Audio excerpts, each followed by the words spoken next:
السلام علیکم friends, welcome back to top smarties drama serial Sazawar. Sumbul نے جو آ کر مسکان کے گھر میں ہنگامہ کیا، تماشا کیا، اس کے بعد کیسے ممکن تھا کہ لیلا بیگم مسکان کو ایک بھی پل کے لیے گھر میں رہنے دیتی۔ پہلے ہی لیلا بیگم مسکان کو اچھا نہیں سمجھتی تھی، اس پر یقین نہیں کرتی تھی، اور اب تو بات بن چکی ہے تو پھر لیلا بیگم کو بھی موقع مل گیا۔ اسی لیے تو مسکان کو ہاتھ سے پکڑتے ہوئے گھسیٹتے ہوئے گھر کے باہر کا راستہ دکھا دیا۔ مسکان نے لاکھ اپنی صفائی میں کچھ کہنا چاہا، لیکن لیلا بیگم بھلا مسکان کی صفائی کیوں ہی سنے گی، وہ تو چاہتی ہی یہی تھی۔ مسکان گھر سے نکل کر زاویار کو بھی کال کرتی ہے، لیکن زاویار جس کا فون آفس میں رہ گیا وہ کوئی کال پک نہیں کرتا۔ اسی لیے مسکان کو اب یہی ٹھیک لگا کہ یہاں سے چلے جانا چاہیے، کیونکہ زاویار بھی اس کی کال پک نہیں کر رہا۔ تو پھر ایک دم سے ایموشنل ہو کر پیچھے کی طرف دیکھتی ہے کہ کتنے ایمان سے یہاں پر آئی تھی، لیکن کیا یہاں سے بھی نکالی جائے گی جس طرح سے رضا کی زندگی سے نکالی گئی؟ آخر اس کا قصور ہی کیا ہے؟ اس کے ساتھ کیوں یہ سب کچھ ہو جاتا؟ اور دوسری طرف زاویار جو کہ میٹنگ کے لیے کہیں جا رہا تھا تو اس کا فون آفس میں رہ چکا تھا، اسی لیے تو اس کے بعد اسے سیدھا گھر ہی جانا تھا۔ تبھی تو آفس میں فون کرتے ہوئے کہہ دیا کہ اس کا موبائل گھر میں پہنچا دیا جائے۔ تو اس وقت بھلا زاویار کس طرح سے مسکان کی کال پک کر سکتا تھا، کیونکہ موبائل اس کے پاس نہیں تھا۔ خیر، یہاں پر مسکان جیسے تیسے کر کے اپنے گھر پہنچ گئی، اور ریحانہ بیگم بیٹی کو اس طرح سے روتے ہوئے اجڑے پجڑے دیکھ کر حیران رہ گئی۔ کیا ہوا مسکان، سب ٹھیک تو ہے؟ تو مسکان روتے ہوئے کہنے لگی، سب ختم ہو گیا، کچھ بھی ٹھیک نہیں، سب کچھ تباہ ہو گیا۔ لیلا بیگم جو کہ بیٹی کی پریشانی کو محسوس کر رہی ہے لیکن جانتی نہیں کہ اصل میں ہوا کیا، تو جلدی سے بیٹی کو کمرے میں لے کر گئی، پہلے پانی پلایا اور پھر تسلی دیتے ہوئے پوچھا، کیا بات ہے، سب ٹھیک تو ہے نا؟ مجھے بتاؤ، میری جان نکل جائے گی۔ تو ایسے میں مسکان اب جان نکال ہی دیتی ہے، یہ سب کچھ بتاتے ہوئے کہ رضا اور سنبل اس کی زندگی میں کیا کچھ کر رہے ہیں۔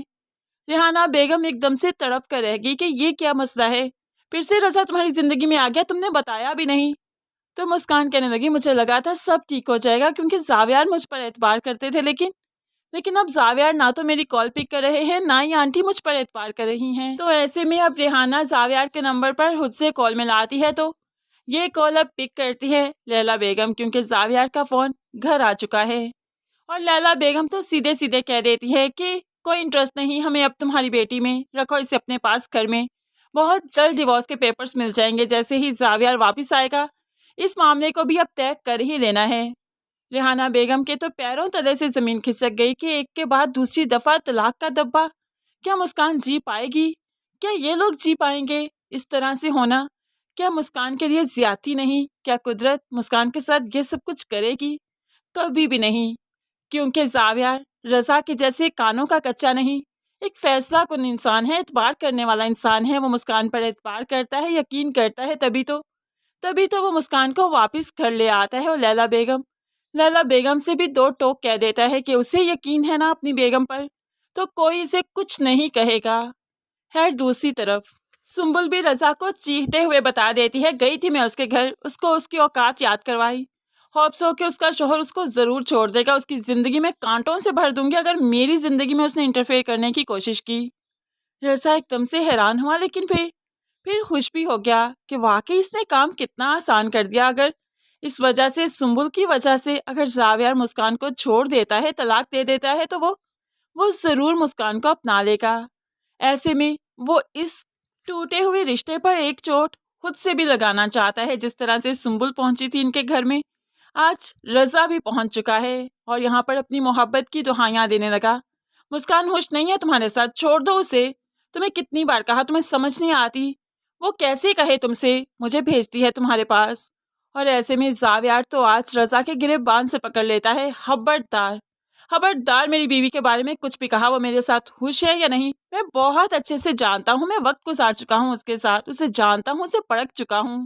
تو مسکان بھی چیختے ہوئے بول پڑی، کیا مسئلہ ہے تمہارا؟ کبھی تم اور کبھی تمہاری بیوی آ جاتے ہیں یہاں پر تماشا کرنے، اگر تم لوگ اپنی زندگی میں خوش نہیں تو میری بلا سے، میں اپنی زندگی میں اپنے شوہر کے ساتھ بہت خوش ہوں، تمہیں چاہیے کہ اپنی بیوی کو خوش رکھو، اپنی زندگی میں خوش رہو، لیکن تم میری زندگی میں انٹرفیئر کرنے کیوں آ جاتے ہو؟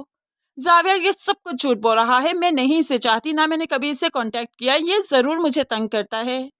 ایسے میں زاویہ دھکے دیتے ہوئے رضا کو گھر سے باہر کا رستہ دکھائے گا اور رضا کو تو اب واپس جانا ہی پڑے گا۔ دوسری طرف مدیحہ، جس کی زندگی میں اب سوتن کا دکھ آنے والا ہے، اب علی جو کہ مدیحہ کے پیسوں سے ہی ایک رنگ خرید کر لایا تھا اور اپنی الماری میں رکھ دی۔ مدیحہ نے جب وہ رنگ دیکھی تو ماں بیٹے کے پاس رنگ اٹھا کر لے آئی۔ یہ سب کچھ کیا ہے؟ یہ رنگ کہاں سے آئی؟ میرے ATM سے پیسے دیے نا؟ تو علی کہنے لگا ہاں تو دیے، تم یہاں پر رہتی نہیں، مفت میں کھاتی نہیں، ایسے میں تمہارا ATM کیا، میرا ہی پیسہ ہے وہ بھی۔ اور یہاں پر مدیحہ تو حیران رہ گئی، اور یہ رنگ کس لیے؟ تو اب علی کی ماں بول پڑی، منگنی کروں گی اپنے بیٹے کی، شادی کروں گی، اپنی من چاہی بہو لاؤں گی، تم جیسی پوہڑ نکھٹو یہ نہیں چاہیے تھی مجھے، لیکن میرے بیٹے نے ضد کی، اس کے آگے میں کچھ نہیں کر پائی۔ ایک بار میں نے اس کی مانی تھی، آج یہ میری مانے گا۔ مدیحہ تو حیران رہ گی، کیا مطلب؟ یہ کوئی کھیل تماشا ہے جو کبھی آپ اس کی مانیں گے اور کبھی وہ آپ کی مانے گا؟ تو علی بھی کہنے لگا جو بھی سمجھ لو، اب اپنی ماں کی مرضی سے شادی کروں گا اور ضرور کروں گا۔ مدیحہ کی تو حیرانگی کی انتہا نہیں کہ علی اس حد تک بھی جا سکتا ہے۔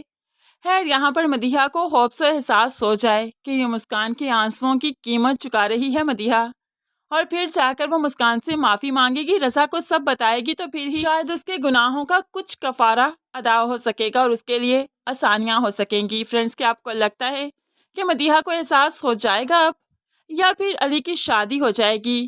کیا کہتے ہیں آپ اس بارے میں؟ ضرور کمنٹس میں اپنی قیمتی رائے کا اظہار کیجیے گا۔ مزید ویڈیوز کے لیے چینل کو سبسکرائب کر کے ساتھ ہی بیل نوٹیفیکیشن ضرور پریس کر لیجیے تاکہ آنے والی ہر ویڈیو بہت آسانی سے دیکھ سکیں۔ دعاؤں میں یاد رکھیے گا، اپنا بہت سارا خیال رکھیے گا۔ نئی ویڈیو تک کے لیے اللہ حافظ۔